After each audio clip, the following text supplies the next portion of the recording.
जब राहुल गांधी को 2 साल की मैक्सिमम सजा मिली, तब आपको आपके मन में क्या आया? क्या इंसाफ नहीं हुआ? निश्चित रूप से इंसाफ नहीं हुआ। आप तो वकील नहीं है, आपको आपके आम रिसर्च ने बता दिया आपको कि एक ऐसा ऑफेंस जो बेलेबल है, कंपाउंडेबल है, नॉन कॉग्निजेबल है, और जिसमें आज तक कितने साल हो गए, आईपीसी का क्या साल है, 1860 है शायद, अब कितने साल हो गए गिन लीजिए आप। इतने सालों में कोई 2 वर्ष नहीं लगाया किसी के ऊपर।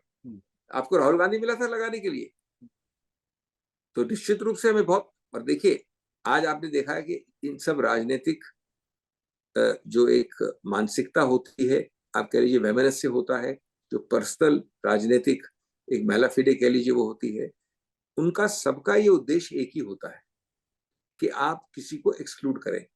आपने इसका एक भिन्न संदर्भ में एक रोचक उदाहरण कल देखा है पाकिस्तान में, कि आपको एक्सक्लूड कर दे। आपने गलती की, पनिश करिए, लेकिन एक्सक्लूड करें राजनीतिक प्रक्रिया से।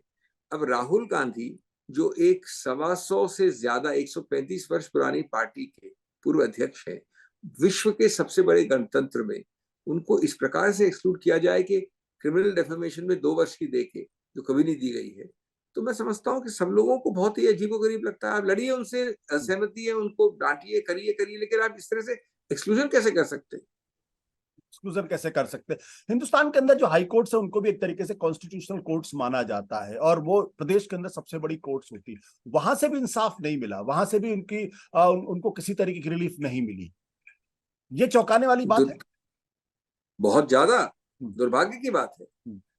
आप बता फरमा रहे हैं कि संवैधानिक कोर्ट है, हर अदालत बहुत माननीय होती है, लेकिन उच्च न्यायालय कई रूपों में उसका जुरिस्डिक्शन, अधिकार क्षेत्र उच्चतम न्यायालय से भी ज्यादा होता है, क्योंकि वो प्राथमिक रूप से कई चीजें देखती है।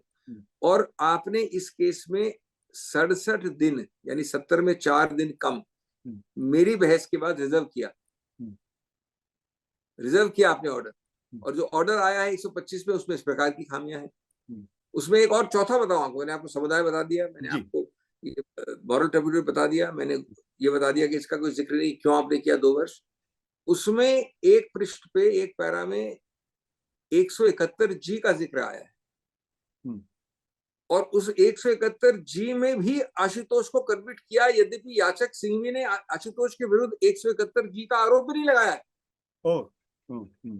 याचक ने राहुल गांधी के विरुद्ध 171 का आरोप भी नहीं लगाया है। न उनका आर्गुमेंट ये है, न मेरा आर्गुमेंट ये है। लेकिन माननीय उच्च न्यायालय ने लिखा है कि ये भी ऑफेंस किया है राहुल गांधी ने, और वो ऑफेंस अगर आप पढ़ें तो उसके भाषा में बड़ा स्पष्ट है कि नहीं लागू हो सकता। वो है कि एक कैंडिडेट कैंपेन के दौरान दूसरे कैंडिडेट के विषय में कुछ कहे। अब माननीय मोदी जी और राहुल गांधी किसी कैंपेन में कैंडिडेट नहीं थे। ये कोलार की स्पीच है जी। कोलार में उन्होंने अपने कोई प्रत्याशी, कोलार से राहुल गांधी खड़े नहीं हो रहे थे और ना आशुतोष खड़े हो रहे थे जिनके बारे में उन्होंने कुछ कहा।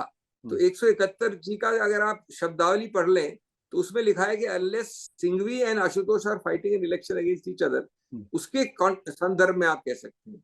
तो मेरा कहने का मतलब 171 जी नहीं है। मेरा इसका कहने का मतलब कि ये आप जो प्रश्न पूछ रहे हैं कि उच्च न्यायालय कैसे कर सकता है ये गलती, अब इससे ज्यादा मैं क्या कहूं, कैसे कर सकता है गलती, उसका निष्कर्ष अपन सब अलग अलग रूप से निकाल सकते हैं। सत्य हिंदी का ऐप डाउनलोड करें गूगल प्ले स्टोर पर।